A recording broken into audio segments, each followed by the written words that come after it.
Başlayayım mı? Başla. Ray, malifalitiko, ray, şalimalitico, lay lay lay lay, ma ma ma ma, lay lay lay lay lay.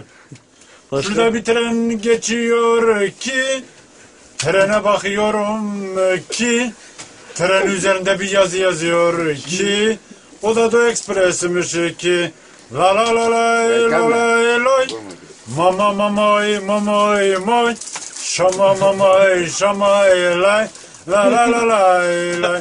Tren içinde bir güzel var ki, ben de güzelle tanışmak istiyorum ki, ben de mahsus trene biniyorum ki, ay, İstanbul Haydarpaşa'da iniyoruz ki, kendi kendime diyorum ki, acaba güzelle nasıl tanışırım ki,